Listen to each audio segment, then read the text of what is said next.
강혜신의 오늘의 미국.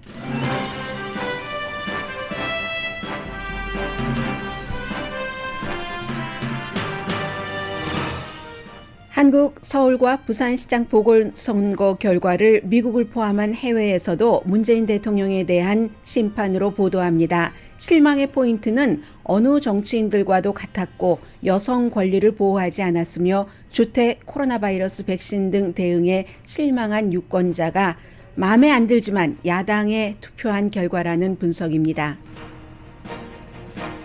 미국에서는 미성년자 성매매 혐의로 조사받는 공화당 연방 하원 의원을 공화당 보수 여성 그룹이 지지하면서 초대했습니다. 민주당 유권자 숫자가 공화당 유권자보다 9% 많다는 갤럽 여론조사 결과가 나왔습니다. 어느 때보다 큰 격차인데 무당파의 민주당 쪽으로 기운 결과입니다. 캘리포니아주는 지금 추세라면 6월 15일에 모든 경제를 개방합니다. 성인 모두가 곧 백신 접종을 받게 되는 굿뉴스가 있지만 바이러스로 심하게 아픈 사람 가운데 34%는 정신건강 문제를 겪는다는 배드 뉴스도 있습니다. 스몰 비즈니스 업주들이 지금 가장 크게 걱정하는 것은 물가 상승으로 조사됐습니다. 바이러스 기간 중 칵테일 투고를 허용했던 주와 로컬 정부가 바이러스 이후에 대한 결정을 하고 있습니다. 칵테일 투고를 영구히 허용한 주가 늘어납니다. JP 모건 CEO가 미국이 기간 산업 등 정부 주도의 프로젝트로 장기 경기 호황에 들어가기 직전이라고 내다봤습니다. 아마존 CEO 제프 베조스는 기간 산업을 지지하면서 그에 따른 법인세 인상도 지지한다고 밝혔습니다. 알칸소주가 이미 치료를 받고 있는 18살 미만 성전환자의 치료와 또 수술을 금지한 첫 번째 주가 됐습니다. 주지사가 법안을 비토했지만 다수인 공화당 정치인들이 주지사의 비토권을 비토했습니다.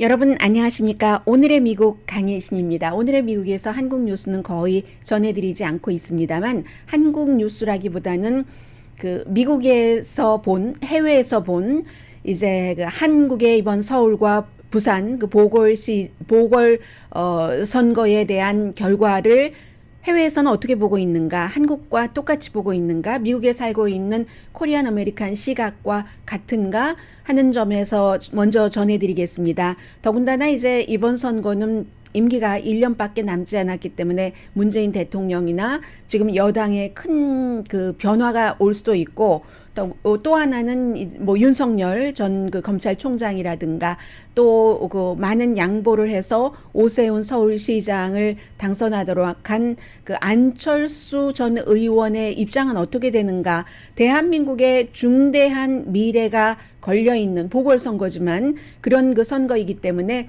미국에 살고 있는 코리안 아메리칸도 뭐 이 정도는 알고 계시는 게 좋겠다 싶어서 전해드립니다. 이것보다 훨씬 더 많이 알고 계시는 분들이 많으실 겁니다. 저는 미국의 매체와 영국의 이코노미스트를 종합을 해서 전해드리겠습니다.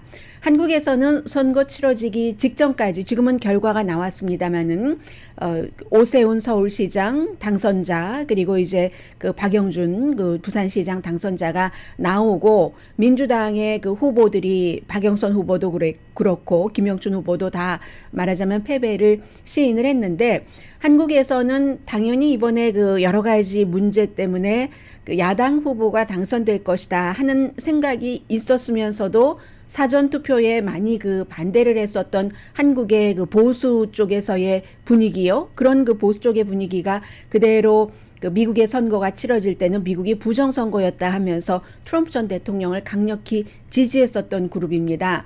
그렇기 때문에 사전 투표 그리고 막판에 그 여당에 유리한 점이 있죠. 그런데 결과는 원래의 큰 그림대로 해외에서는 특히 며칠 전부터 뭐 이코노미스트 같은 경우도 4월 3일 기사를 보니까 서울시장, 부산시장 전부 야당 후보가 당선되는 것을 기정사실로 놓고 봤습니다. 그래서 이 점을 좀 전해드리겠습니다.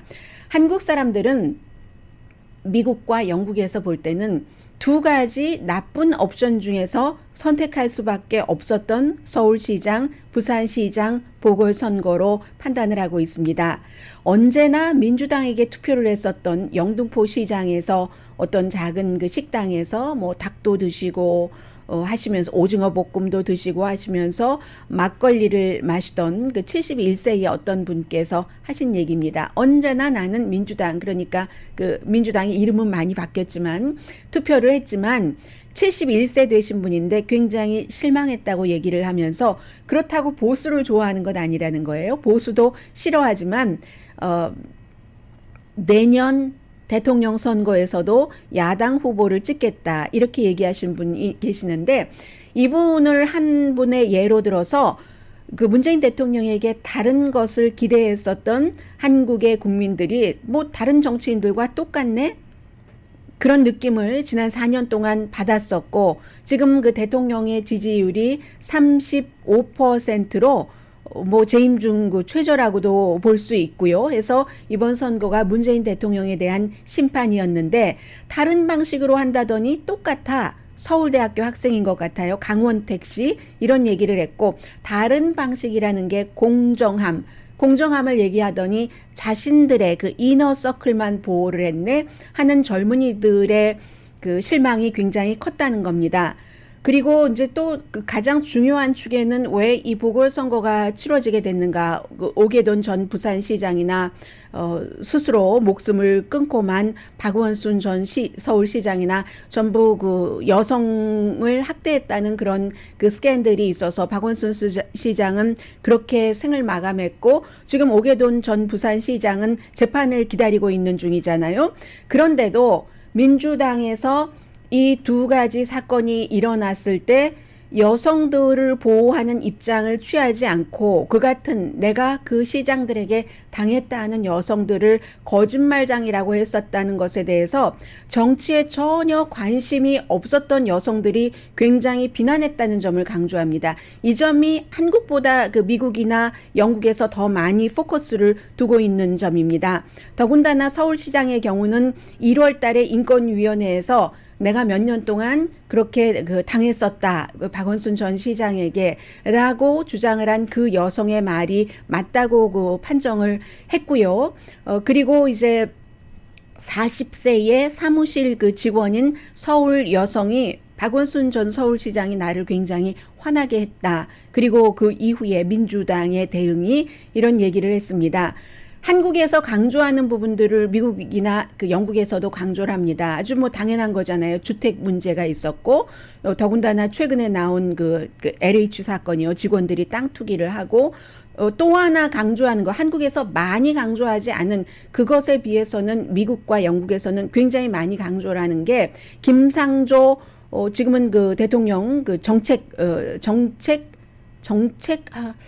정확한 정책실장이죠. 비서실에 정책실장, 제일 처음에 공정거래위원회의 위원장이었잖아요. 그 당시 공정거래위원회의 위원장이 되고도 뭐 가난하고 재산이 없고 이렇게 하다가 본인이 주도를 한 임대차 3법을 시행하기 이틀 전에, 이게 이제 그 세입자를 보호하기 위해서 그 전세금을 뭐 5% 이상을 못 올리게 하는 그런 것이 시행되기 이틀 전에 본인은 아파트 전세값을 8억 5천만 원에서 14.1%를 올려서 1억 2천만 원을 올려서 뭐 9억 얼마를 받았다는, 이틀 전에 본인이 설계한 그 법이 나오기 이틀 전에 그렇게 했다 해서 결국은 경질인지 사임인지 경질 형태의 사임을 했잖아요. 이것도 많은 유권자들을 그 문재인 대통령 현 여당에 실망을 시키는 큰 요소였다고 미국에서는 이 점을 굉장히 강조를 하고 있습니다.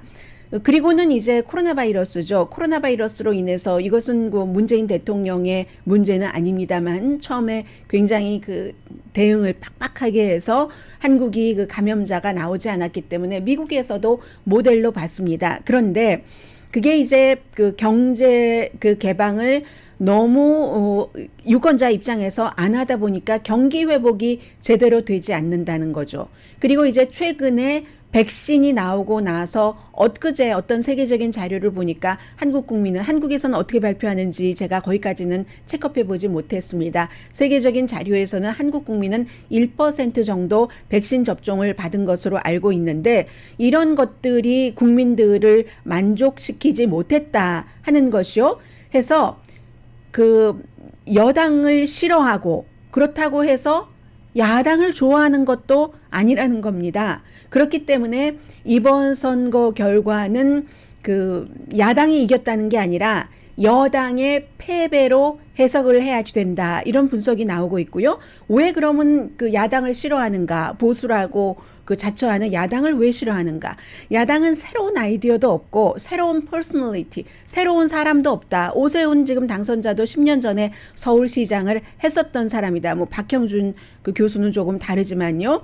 그런 얘기. 그리고 이제 젊은이들이 굉장히 그 이번에 그 실망이 많았었기 때문에 여러 가지로 더군다나 그 여성들이 당 내에서 그 많이 그 활동이 부족하고 그런 것들, 그런 상태에서 여당은 그 문재인 대통령의 당은 뒤뚱거렸고 야당은 그냥 그 자리에 오랜 동안 가만히 고정돼 있는, 그 사이에 한국 사람들의 정치 환멸은 굉장히 깊어진다. 정치 환멸은 굉장히 깊어진다. 이 내용은 그 이코노미스트가 표현한 내용입니다.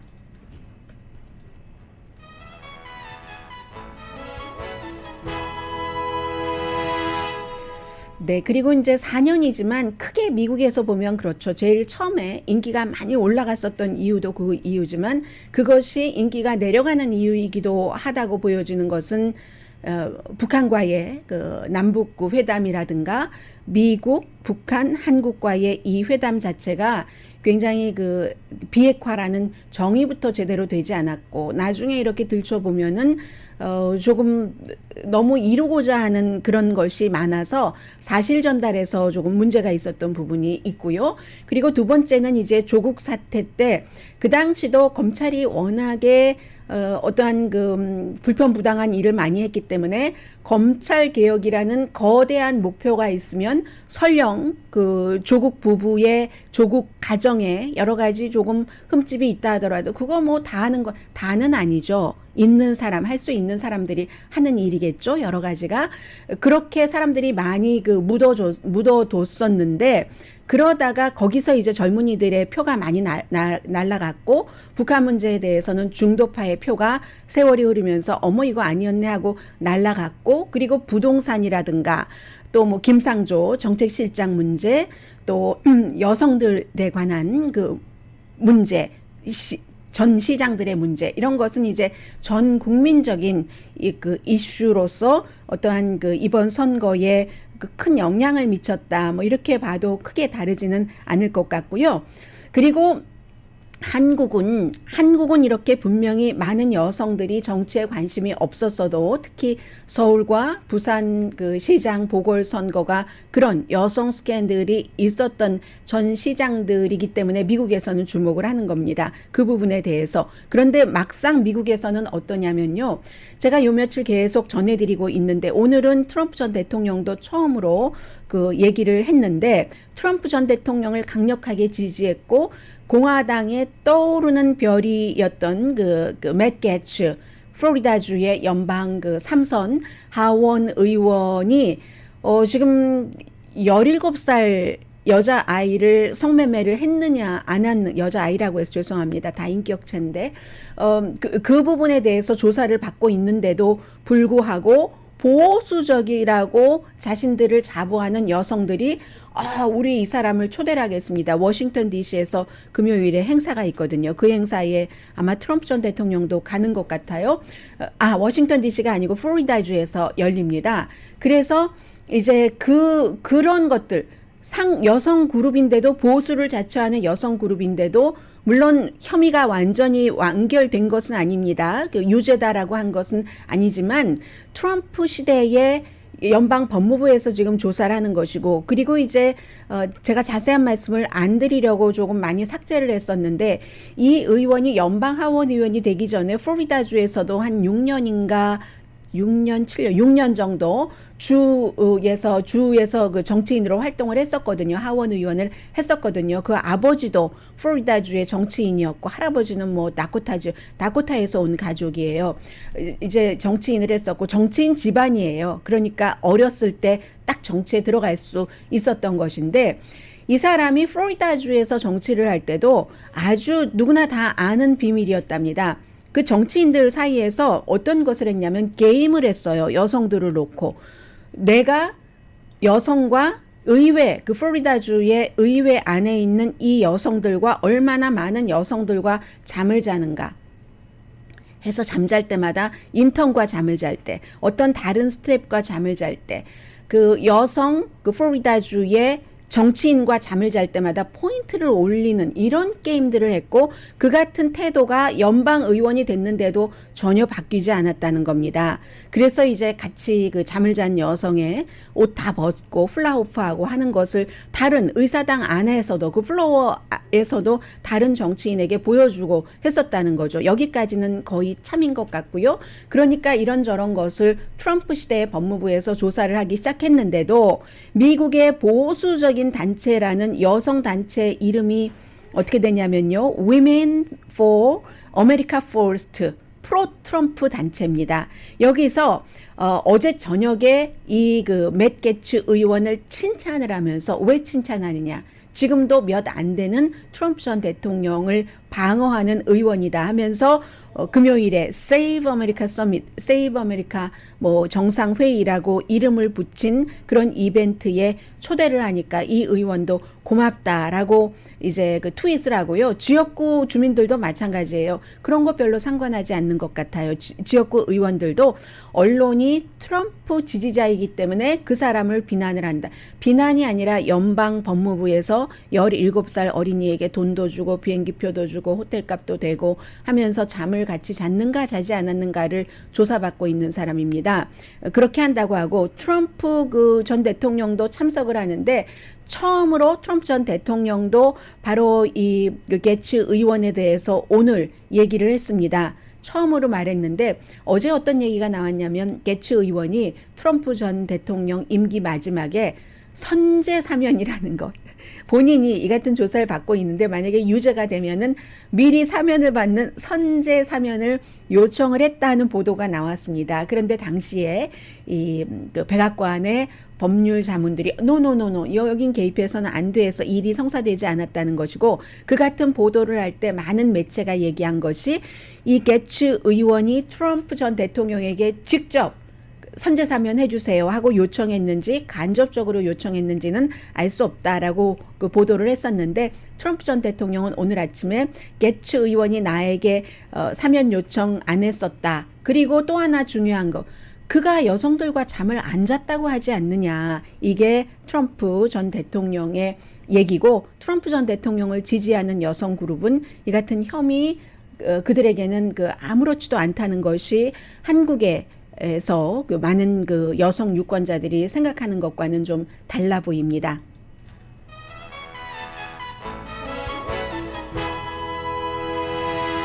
잠시 뒤에는 굿뉴스, 배드뉴스 엇갈리는데 개인은 정부마다 로컬, 주, 연방정부 다 여러 가지 가이드라인에 차이가 있을 수밖에 없기 때문에 개인이 지금 결정을 해야 될 부분들이 있고요. 그리고 또 하나는 미국에서 첫 번째 이러이러한 주가 생겼습니다 하는데 이것은 또 왜 중요한 것인지 잠시 뒤에 전해드리겠습니다. 네, 오늘은 오늘의 미국보다도 한국 그 보궐선거 결과에 관심이 많으신 분들이 많으신 것 같아요. 뭐 여당을 지지하셨던 분들은 실망스럽다. 어떻게 야당에 투표를 할 수가 있느냐라고 얘기를 하시고 야당은 뭐 당연히 좋아하시고 이런 반응을 지금 유튜브에서 볼 수 있는데 미국이나 그 해외 언론이 결론을 내린 것처럼 야당이 좋아서가 아니라 여당이 싫어서 찍었다는 뭐 그런 결론, 해외의 결론입니다. 뭐 한국에서도 뭐 큰 차이는 없겠죠. 미국에서는 지난 그 2020년도에 선거가 치러지고 나서 올해 1사분기에 이제 3월 달 지나고 벌써 4월 7일입니까 오늘 보니까 49%의 미국 성인이 저는 민주당이거나 아니면 민주당 쪽으로 기운 무당파입니다 라고 얘기를 하고 40%가 공화당이거나 공화당 쪽으로 기운 무당파입니다. 나머지는 이제 어느 쪽으로도 기울지 않은 진짜 완전히 중도 무당파 이슈에 따라서 확실하게 투표를 하는 그런 사람이 되겠죠. 갤럽의 여론조사 결과입니다. 그러면 지금 49% 대 40%로 9% 차이죠. 이것은 갤럽이 여론조사를 한 결과 가장 큰 격차. 보통 이제 민주당이 4%, 5%이 정도는 많고 반면에 공화당은 투표율이 굉장히 높기 때문에 그 민주당 숫자가 많은 것을 다 상쇄하고도 남습니다. 그러니까 이제 공화당은 투표율을 가능하면 낮출 수 있는 그런 법안을 조지아를 포함해서 많이 만들려고 하는 것이고요. 민주당은 숫자를 많이 늘리려고 어떻게 하면 누구나 다 투표에 참여할 수 있게 하느냐. 완전히 대립되는 거죠. 당의 성향 자체도 대립되지만 투표에 있어서도 그렇습니다. 그래서 정확하게는 민주당 30% 현재, 공화당 25%. 그런데 무당파에서 민주당 쪽으로 기운 사람과 무당파에서 공화당 쪽으로 기운 사람이 있기 때문에 49% 대 40%가 된 거잖아요. 어느 쪽으로도 기울지 않은 사람은 11%가 나오는 거죠. 그리고 어느 쪽으로 기운 그런 무당파가 지난 분기에 38%에서 지금 44%로 늘어난 거죠. 무당파가 제일 많아요. 미국은 항상 그렇습니다. 그런데 이번에는 무당파가 민주당 쪽으로 좀 많이 갔고 그래서 민주당 30%, 공화당 25% 하면은 합쳐서 55%잖아요. 거기에 무당파가 44%인 겁니다. 이 44%가 이쪽으로 가느냐 저쪽으로 가느냐. 그래서 미국에서는 지난번 선거에서도 공화당에서 여러 가지 우려했었던 것이 공화당 유권자는 90% 이상이 트럼프 전 대통령을 지지를 하더라도 지금 2024년에도 마찬가지인 거예요. 그렇다 하더라도 공화당 표만 가지고 대통령이 될 수가 없는 게 미국 선거인 거죠. 무당파가 이렇게 40% 지금 44%나 있으니까 무당파의 표를 가져갈 수 있는 후보가 이기는 것이고 그렇기 때문에 민주당에서도 버니 샌더스나 엘리자베스 워렌처럼 아주 조금 더 현재의 조 바이든 대통령보다 좌측으로 간 사람은 대통령 되기가 힘들다고 생각하기 때문에 민주당에서도 바이든 대통령이 후보가 되기를 원했었던 거고요. 항상 이 중도층이 있는 거죠. 중도가 제일 많아요. 아무튼 미국이. 그리고 코로나 바이러스는 캘리포니아주는 아마 게빈 뉴섬 주지사가 웬만하면 6월 15일에 모든 것을 개방하겠죠. 가을에 본인도 마찬가지로 소환 선거 투표를 하고 해야지 되는데 소환하자 하는데 동의를 한 사람 가운데 많은 사람이 비즈니스로 힘들었었던 분들이잖아요. 그러니까 지금 또 캘리포니아주의 추세가 LA 카운티를 포함을 해서 확진자도 줄어들고 심하게 아픈 사람들도 줄어들고 사망자도 마찬가지니까 6월 15일 날 열 텐데 지금요 미국에서 굉장히 늘어나고 있는 주가 있잖아요. 확진자가 늘어나고 있는 주들이 여러 주가 있는데 그 가운데서 5개 주가 늘어나는 확진자의 50%를 차지하고 있습니다. 그런데 그 5개 주의 인구를 다 합쳐보면은 22%밖에 안 되거든요. 22%면 그냥 평균으로 한다면 20몇 % 확진자가 나와야지 되는데 50% 인구비보다 2배 이상 많이 나오는 거거든요. 거의 동부 지역이에요. 이 5개 주가 뉴욕이 그렇고 미시건 또 플로리다주야 워낙에 이거 처음부터 많이 풀어놓았기 때문에요. 펜실베니아, 뉴저지주 이런 주들이 지금 많이 늘어나고 있고요. 그리고는 또 걱정되는 것은 지금 바이러스를 백신 접종을 쉽게 할 수 있게 했는데 한 번만 맞고는 안 맞는다는 사람들이 늘어난답니다. 어차피 한 번만 맞으면 심각하게 아플 일 없고 하니까 하면서 안 맞는다는 사람들이 있고요. 캘리포니아주는 6월 15일에 전체적으로 개방을 한다 하더라도 마스크 같은 것은 써야지 되는데 어제 이제 대통령은 5월 1일이 아니라 4월 19일에 누구나 다 그 백신 접종을 맞을 수 있다. 이것은 그날 백신 접종을 맞을 수 있다는 것도 되지만 적어도 예약까지는 할 수 있다는 거예요. 그래서 2주일 앞당겼다는 얘기인데 지금 하루에 뭐 400만 도스 어제 보니까 그 정도 그 접종을 해서 1억 5천만 도스 정도를 지금 주사를 했는데 교사나 학교 교직원은 80%가 지금 그 적어도 한 번 정도는 백신 접종을 받았고요. 그런데도 어제 그 바이든 그 대통령이 얘기하는 것 보니까 이 같은 발표를 하면서 여러분 노노노노노노노 안심할 단계가 아닙니다. 아직도 지금 미국은 코로나 바이러스와 관련을 해서 죽느냐 사느냐의 문제입니다. 라고 얘기를 했습니다. 그리고 이제 또 하나 나온 것은 코로나 바이러스로 후유증 얘기를 많이들 하고 있어요. 그 코로나 바이러스를 심하게 앓았던 사람 가운데 34%가 어떠한 그 정신건강의 문제를 겪는다는 거거든요. 이것은 굉장히 많은 분들을 대상으로 23만 6,379명을 대상으로 주로 이제 미국이에요, 환자가. 그렇게 해서 조사를 한 건데 34%면요.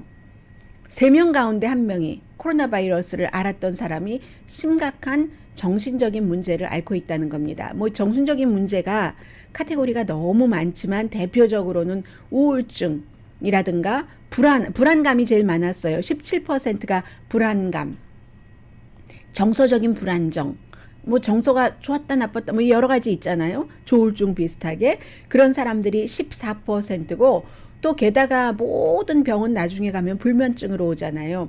불면증 하는 사람이 5% 된답니다. 그리고 또 하나 또 여러분들께서 신경 쓰셔야 될 것 가운데 하나는 어제 말씀드린 그 몬타나의 주지사가 그 양성 반응이 나와서 열흘 동안 격리한다고 했거든요. 증상은 없다고 합니다. 그런데도 1월 달부터 1월 4일에 선서한 주지사예요.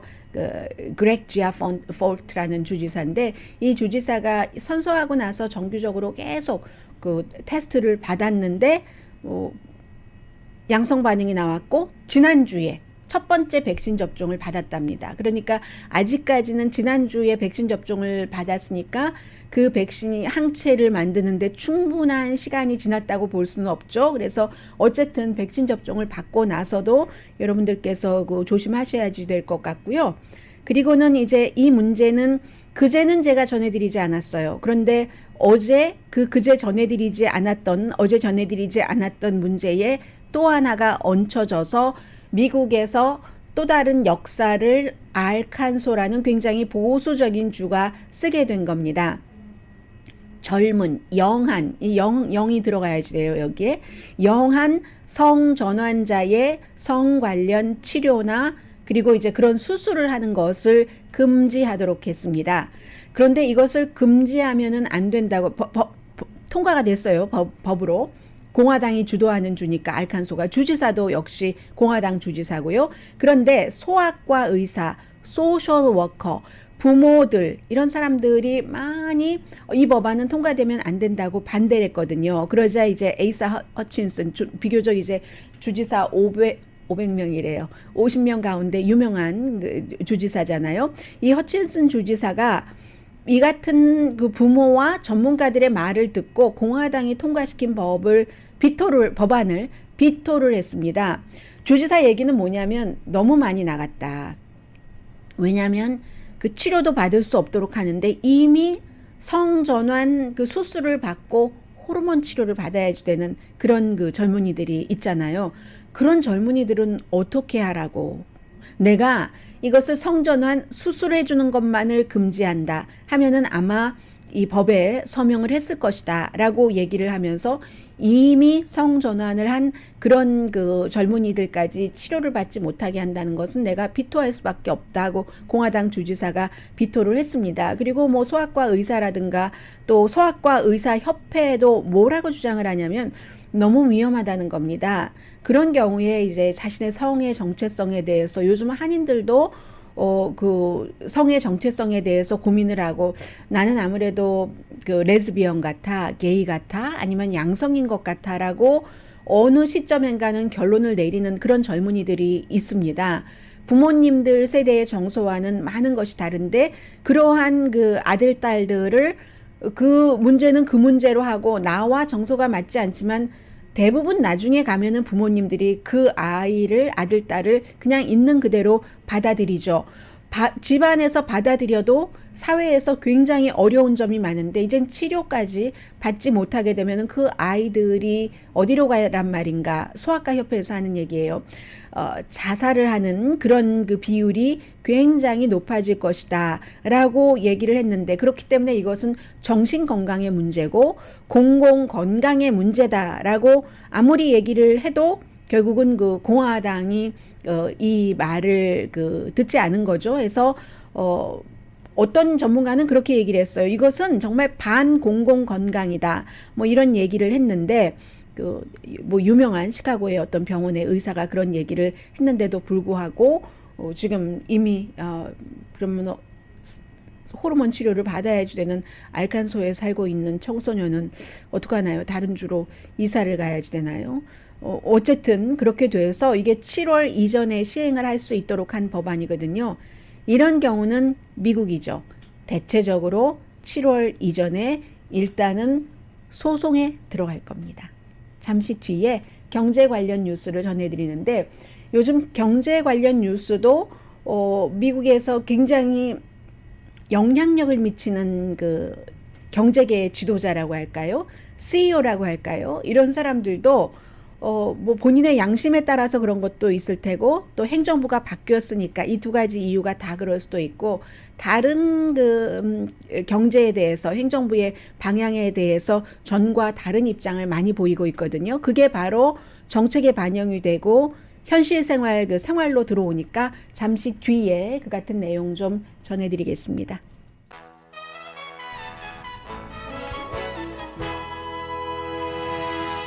라디오 서울 방송 오늘의 미국 듣고 계십니다. 네, JP 모건 CEO 하면은 뭐 은행계에서는 가장 큰 영향을 미치는 사람이라고 말씀드릴 수 있겠죠.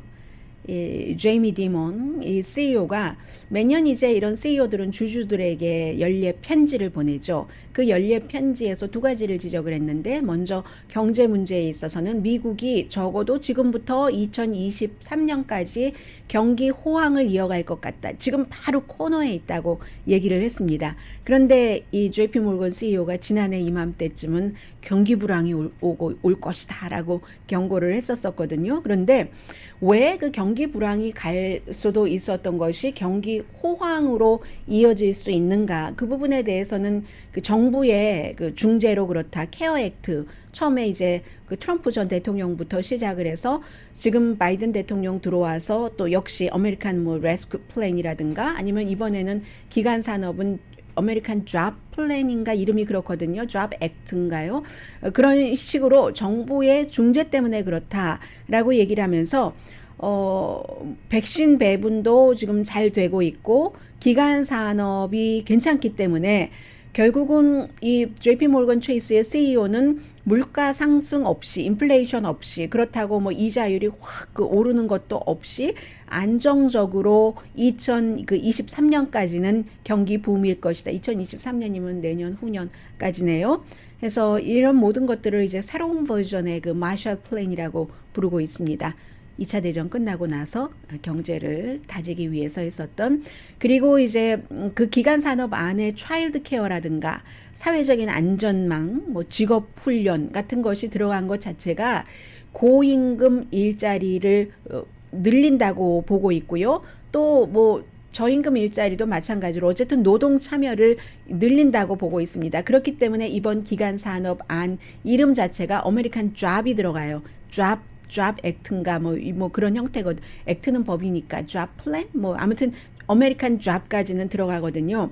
그런 것을 강조를 하면서, 그런데 그럼 2조 3천억 달러라는 돈을 어떻게 할 것인가, 이게 문제잖아요. 그 문제에 대해서는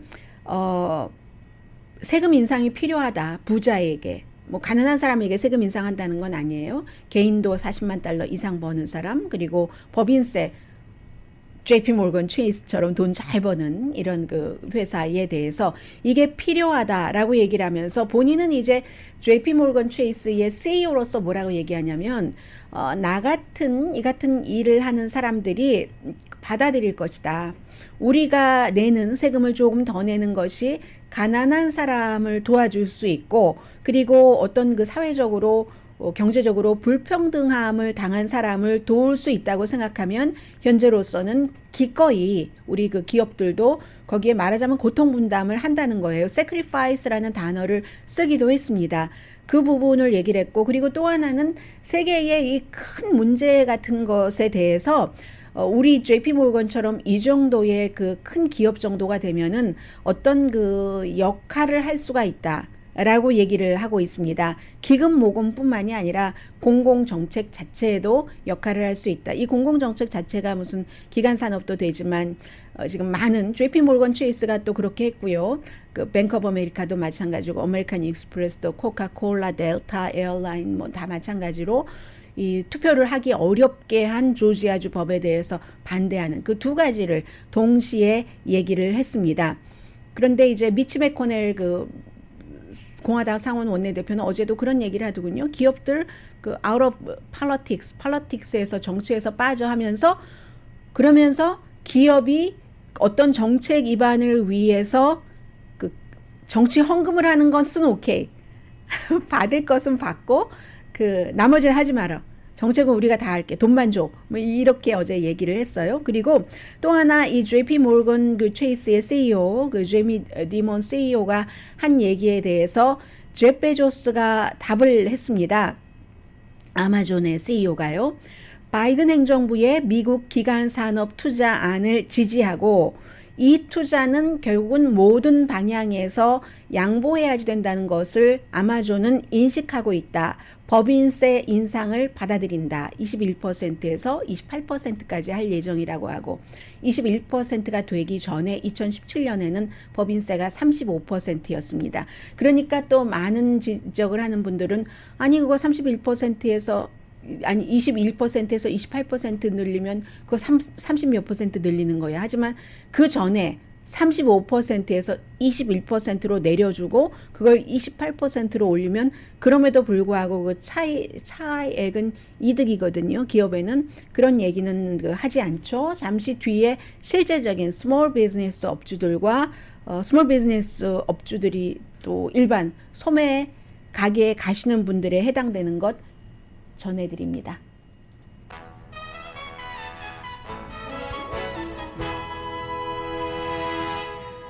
라디오 서울 방송 오늘의 미국 듣고 계십니다. 스몰 비즈니스 하시는 분은요. 좀 전에 그 JP 모건 체이스의 CEO는 인플레이션 없을 것이다 라고 얘기를 했는데 이 인플레이션 물가 상승을 가장 많이 현재 걱정을 하고 계신답니다.